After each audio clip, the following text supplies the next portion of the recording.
One Battlestar, one lost fleet, one search for Earth. In 1978, Battlestar Galactica opened with one of the darkest ideas ever placed inside a primetime adventure show. Humanity was almost wiped out. The 12 colonies burned. The survivors fled into space, hunted by machines, protected by one aging warship and one commander who refused to let the species die. It looked like science fiction. That was the disguise. Underneath the lasers, helmets, capes, and chrome Cylons, Battlestar Galactica was about extinction. Parents losing children. Soldiers pretending fear was duty. A civilization carrying its dead behind it while searching for a home it had never seen. For one season, America watched Apollo, Starbuck, Adama, Athena, Boomer, Sheba, Cassiopeia, Baltar, Tigh, Serina, and Boxey travel through the stars. Then, the show was gone. Only 24 episodes. One expensive dream. One cancellation that turned a television failure into a cult memory. But what happened to the people behind the helmets was far more human than the story they were telling. One commander became immortal after already ruling the Ponderosa. One heroic pilot spent decades fighting to bring the show back, then died of pancreatic cancer. One charming gambler survived cancer and became famous all over again. One child actor escaped Boxey only to become another generation's childhood hero. And today, many of the original fleet are gone. This is Battlestar Galactica, then and now. Lorne Greene was Commander Adama. Lorne Greene was born on February 12, 1915, in Ottawa, Canada. Before space, he had already become one of television's most trusted fathers as Ben Cartwright on Bonanza. Then came Adama. He was 63 when he became the commander of the last Battlestar, the father of a dead civilization trying to lead survivors through darkness. Adama was not young. That was the point. He carried grief like rank. Every order sounded like it came from a man who knew the cost before he gave it. After Battlestar, Greene continued working in television and remained forever tied to two fathers, one who ruled the ranch and one who guided the stars. Lorne Greene died on September 11, 1987, from complications of pneumonia after surgery. He was 72. Adama searched for Earth. Lorne Greene became the voice people trusted when the world on screen was falling apart. Richard Hatch was Captain Apollo. Richard Hatch was born on May 21, 1945, in Santa Monica, California. Before Apollo, he had already joined the streets of San Francisco after Michael Douglas left. But Battlestar gave him the role that followed him forever. He was 33 when he became Apollo, the noble pilot, the serious son, the man who carried responsibility even when the script gave him a laser pistol. Apollo was the hero who never looked fully comfortable with heroism. That was why he worked. After the show was canceled, Hatch never fully let it die. He wrote novels, created trailers, attended conventions, and fought for years to revive Battlestar Galactica. When the reimagined series came, he returned not as Apollo, but as Tom Zarek, a darker man in a darker universe. Richard Hatch died on February 7, 2017, from pancreatic cancer. He was 71. Apollo spent his life searching for Earth. Richard Hatch spent his life trying to bring the fleet home. Dirk Benedict was Lieutenant Starbuck. Dirk Benedict was born on March 1, 1945, in Helena, Montana. He was 33 when he became Starbuck, the cigar-smoking pilot with the grin, the cards, the women, and the confidence of a man who treated danger like a game.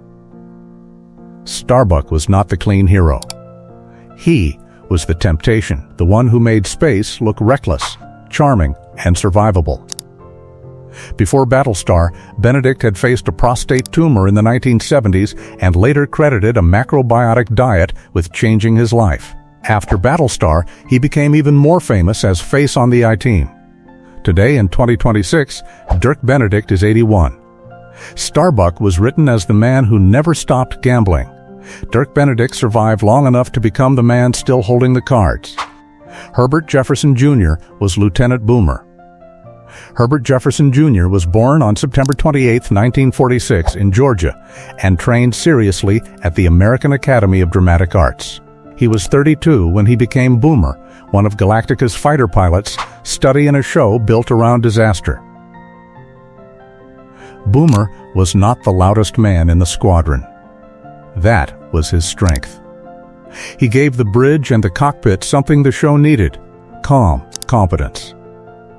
In a universe where humanity had almost been erased, someone still had to do the job without making speeches. After Battlestar, Jefferson continued working in television, film, and stage, including appearances connected to Knight Rider, Airwolf, Apollo 13, and Outbreak.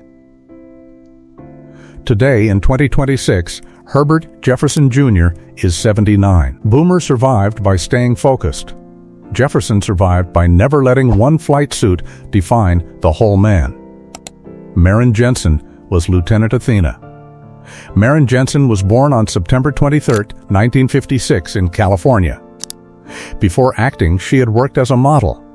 Battlestar made her Athena, daughter of Adama, sister of Apollo, and one of the emotional links inside the Galactica family.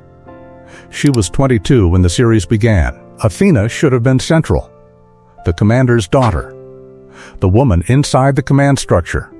The character who connected family grief to military survival. Then she faded from the show before the end. After Battlestar, Jensen appeared in The Love Boat, Fantasy Island, and Wes Craven's Deadly Blessing, then stepped away from acting. Later, she built a quieter life as a businesswoman. Today, in 2026, Maren Jensen is 69. Athena was named after a goddess of wisdom and war. Maren Jensen left the battlefield before television could trap her there. Anne Lockhart was Lieutenant Sheba. Anne Lockhart was born on September 6, 1953, in New York City into a Hollywood family. Her mother was June Lockhart. Acting was not something she found, it was something she inherited. She was 25 when she became Sheba, the daughter of Commander Kane, a pilot carrying the pride and damage of another Battlestar. Sheba entered late, but she changed the temperature of the show. She was tough without asking permission. She gave Apollo someone who could challenge him, match him, and refuse to be impressed by him. After Battlestar, Lockhart kept working for decades in television, film, voice work, and Western performance. She built one of those long careers that never depends on one role alone. Today in 2026, Anne Lockhart is 72. Sheba was the warrior who walked in late. Anne Lockhart stayed much longer than the show itself. Laurette Spang was Cassiopea. Laurette Spang was born on May 16, 1951, in Buffalo, New York. She trained at the American Academy of Dramatic Arts and worked steadily before Battlestar. She was 27 when she became Cassiopea, a woman introduced with a past the show treated carefully for its time, then slowly reshaped into someone more tender and respected. Cassiopea could have been written as decoration. Instead, Spang gave her softness, intelligence, and dignity. After Battlestar, she married actor John McCook, continued acting for years, and later stepped away from the screen. Today in 2026, Laurette Spang is 74. Cassiopea was supposed to be part of the background. She became one of the faces people still remember. John Colicos was Count Baltar. John Colicos was born on December 10, 1928, in Toronto, Canada. He was a Shakespearean actor before science fiction fans knew his name. He was 49 when he became Baltar, the traitor who helped destroy humanity and somehow still believed he deserved power. Every great survival story needs a betrayal. Baltar was that betrayal wearing a cape. Colicos already had science fiction immortality as Core on Star Trek. Battlestar gave him another throne, another villain, another audience that loved to hate him. John Colicos died on March 6, 2000, after a series of heart attacks. He was 71. Baltar wanted command over the ruins. Colicos gave villainy the sound of theater. Terry Carter was Colonel Tigh. Terry Carter was born John Everett DeCoste on December 16, 1928, in New York City. Long before Battlestar, he had broken ground as one of the first black actors with a regular sitcom role and later became a broadcaster, filmmaker, and documentarian. He was 49 when he became Colonel Tigh, Adama's second in command. Tigh was disciplined. The bridge needed him. Adama had the vision. Tigh had the procedure. After the show, Carter built a serious second career producing documentaries and educational films. Terry Carter died on April 23, 2024, in New York City. He was 95. Colonel Tigh helped guide the last fleet. Terry Carter spent his real life opening doors in worlds that had tried to keep them shut. Noah Hathaway was Boxey. Noah Hathaway was born on November 13, 1971, in Los Angeles. He was 6 when he became Boxey, the orphaned boy adopted into the Galactica family after catastrophe. Boxey was the reminder that the war was not only about pilots. It was about children who had lost planets before they understood what a planet was. After Battlestar, Hathaway became Atreyu in The Never-Ending Story, another child hero sent into a world being destroyed. Today in 2026, Noah Hathaway is 54. Boxey survived the fall of the colonies. Atreyu fought the Nothing.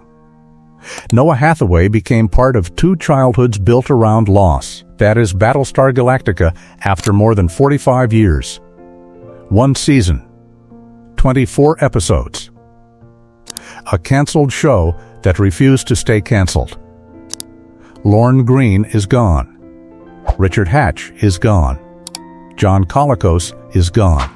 Terry Carter is gone. Dirk Benedict, Herbert Jefferson Jr., Maren Jensen, Anne Lockhart, Laurette Spang, Jane Seymour, and Noah Hathaway are still here, carrying pieces of a fleet that never reached Earth in its first life. America remembers the Cylons, the helmets, the launch tubes, the phrase "by your command." But underneath the adventure was a harder truth. Battlestar Galactica was never just about space. It was about what remains after everything familiar is destroyed. Drop a comment. Which story hit you hardest?